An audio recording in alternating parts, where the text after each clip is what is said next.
moment où ça arrive, le moment où je dois manger avec les autres, j'ai la gorge qui se noue et je suis incapable de manger. Dès le moment où le resto est terminé et je rentre à la maison, c'était pas rare que je rentre à la maison et puis que je fasse mon repas à ce moment-là, quoi. Parce qu'en réalité, mon corps avait faim, mais juste, moi, j'étais trop stressé pour pouvoir manger.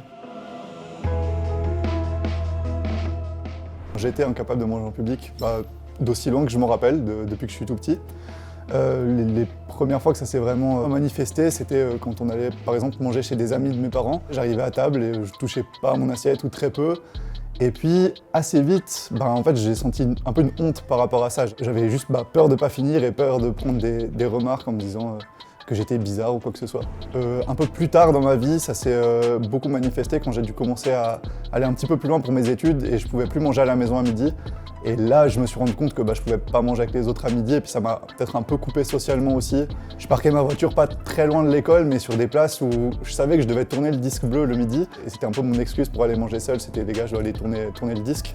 Et puis de cette manière, j'ai évité un peu les questions de « Ah, pourquoi tu manges pas avec nous ?» etc. En fait, j'avais vraiment la gorge nouée, c'est-à-dire que je pouvais avoir très faim jusqu'à peut-être 15 minutes avant de manger. Et puis au moment où ça arrive, le moment où je dois manger avec les autres, j'ai la gorge qui se noue et je suis incapable de manger. Dès le moment où le resto est terminé et je rentre à la maison, c'était pas rare que je rentre à la maison et puis que je fasse mon repas à ce moment-là, quoi. Parce qu'en réalité, mon corps avait faim, mais juste moi j'étais trop stressé pour pouvoir manger. C'était tellement internalisé en moi que finalement j'avais juste accepté à un certain point que j'étais comme ça. Petit à petit, en parlant à une thérapeute, je me suis rendu compte que ce que j'avais, je pouvais le décomposer en fait une grosse peur du regard des gens et un gros stress. Je pense que je suis loin d'être le seul qui, quand je suis stressé, j'ai l'appétit coupé. C'était un méga cercle vicieux en gros où j'avais pas faim par peur de pas avoir faim. À force d'exposition au problème, j'ai réussi à passer au-dessus.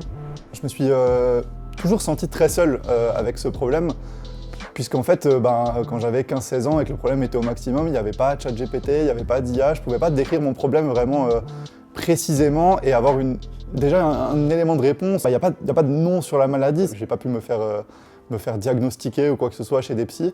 De par aussi la peur que j'avais d'en parler, c'était assez compliqué de trouver des gens qui étaient comme moi si moi-même j'avais peur d'en parler et de partager ce problème, quoi. J'aimerais vraiment dire de ne pas lâcher l'affaire avec les thérapeutes et les psys, même si vous avez l'impression que vous n'en avez pas besoin, il faut trouver la personne avec qui vous raisonnez. Moi, j'ai décidé d'en parler parce que c'est aussi un peu une preuve à moi-même que j'ai complètement guéri. Si vous subissez quelque chose d'à peu près similaire, vraiment parlez-en autour de vous, essayez d'aller au fond de vous, de voir si ce qui vous fait peur, c'est d'être abandonné parce que vous comportez peut-être pas de la même manière que tout le monde. Et puis ensuite, parlez-en à vos amis et rendez-vous compte vraiment qu'ils vont pas vous lâcher parce que vous êtes un petit peu différent, tout le monde est différent.